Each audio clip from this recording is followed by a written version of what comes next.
I would read everything I could. I would study, I would discuss, I would write, and I would sketch, and I would sketch miserable sketches. That's why anybody working in a symbolical milieu, if you're sketching, please do not look at your first 300 sketches and go, oh, these suck. Because even if they do, it might be the 301st where suddenly, really trusting the rhythm and energy of your hand, trusting the idea, it itself will start to grow into being. Really like suddenly the dance partner begins to reveal herself. And this is really what I felt with the process and why I'm very excited about it, because my process has always been, and it really is, my father was a painter, he would say, when you can no longer talk about it, paint it. And so I started really asking, my profession was as an actor. And an actor's about embodiment. It's not about belief. It's like, how do I perform this? I can't afford to pray to people. I got to show up on stage, be there, and if I'm not there, it's going to show. So how do I embody these things? And that really became a question and even my art began not about being an artist. I was trying to find a character when I was going to Juilliard and studying acting. And I had to find a character that wanted to kill his father. Now, I had a pretty good relationship with my father, not that I didn't want to kill him from time to time, but still, I was playing a character where I had to find this, hello, Dad. I had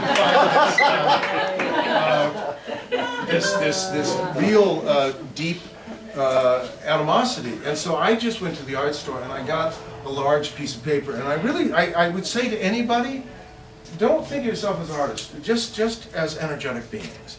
And if you have a question about trying to find an energetic state, get a large piece of paper and free yourself from the notion of being an artist. That was the great gift I gave myself. I never thought of myself as an artist. I was an actor asking questions with art, with the tools of creativity. And as I did with this character, I started by drawing, and then I put my fist into it, my elbow, my knee, then I put it on my body. I started trying to find, where does this live in my body? And so this whole relationship of finding the psychological reality of the character became truly the energetic beginnings of what would become my artwork, because it really did initiate and begin not as the illustration of anything that I'd seen, but really trying to make sense of this darkness that was just churning inside of me, again like a caged tiger. You know, like a symphony, something that wasn't, you know, contractible into some nice, neat little psychological phrase. It was enormous. And so in doing this, it really set me on a course, and when you talk about the studio, where all of my work, and you can see the codex images, these other images, you'll see that everything I do is about this, trying to let that inward energetic out. And in that, realizing that always that the medium is the mentor, meaning that if we understand that the ideas we ask really begin to unfold and mentor us in a type of creative ratio. And this is why I truly see in the Aquarian transformation that we're moving into an age of the imagination, of creativity, of spontaneity, of becoming artists of consciousness, meaning we don't know where we're going. Isn't that wonderful? You don't know where you're going when you're making love. You don't know where you're going when you're walking in the woods. You don't know where you're going when you're going out into the night. You go out and look at the stars. You're attracted somewhere. This is what I really feel that we have spent so many years looking and focusing at what we're looking at. And that's why the visionary is very important. We're looking at it. And to me now, it's like, let go of what we're looking at and just spontaneously allow these things to begin to move upon us. And this is where creativity moves away from being an artist and those dull understandings of things, and we become artists not because we're comparing each other, but we really are energetically engaging all of the languages we've been given and that we've somehow excised and said, oh, only certain people are artists. I say nonsense. We're, as a species, we're an artist of consciousness. That's why there's so many different equations of being in this one room. So does that mean the possibility of catharsis is also changing? You know, catharsis is art, especially in a therapeutical sense, but also for the artist himself. Yes. Yeah? But you're saying that catharsis will be available now on a much broader scale? Yes, because catharsis leads to transformation. If we think of catharsis as that which leads to awareness, that critical aha, We've reached as a culture, as a species now, a critical aha. We don't like what we're becoming. That's catharsis. And that's where I think then we start to say, what's going to create transformation? And one of the things that I find very interesting about my work is that it is based in the domestic space.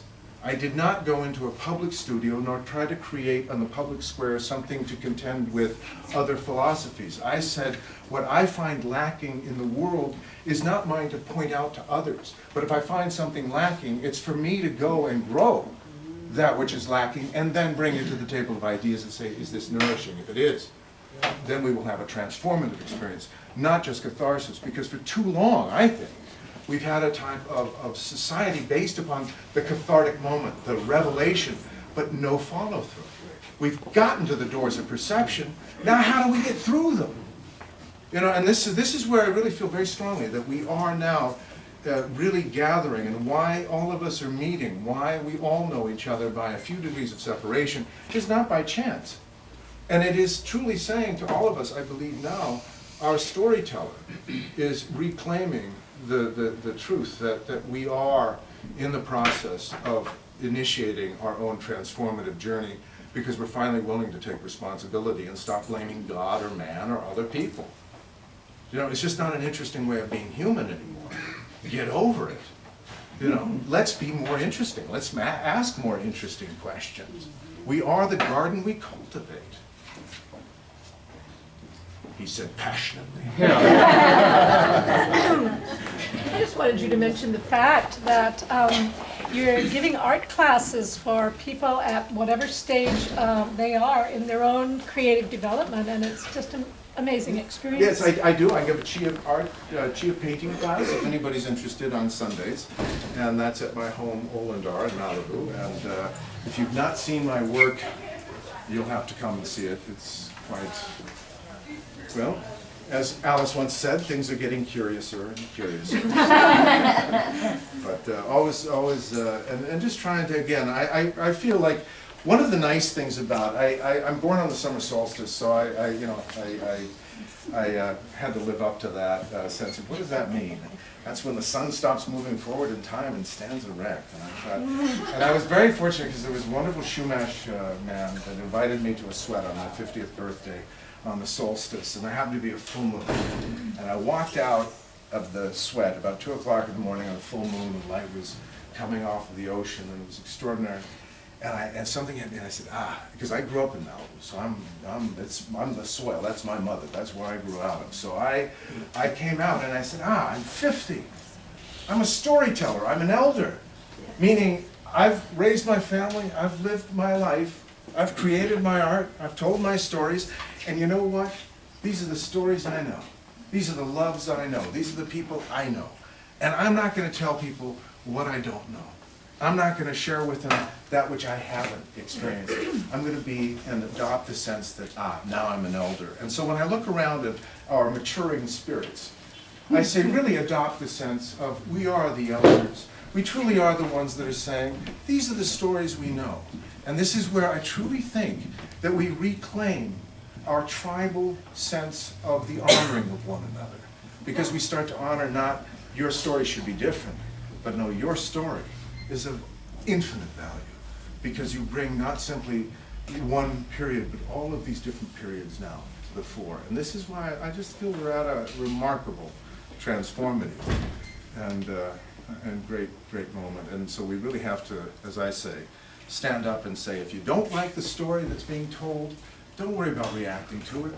Build the story you do like. And guess what? Look in the mirror, because you're here to remember.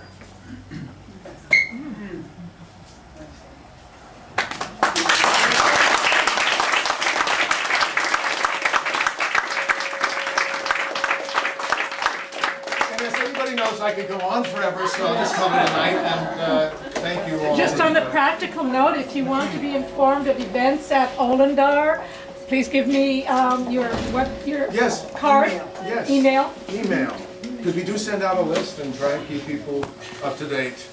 We are weavers. Let's weave.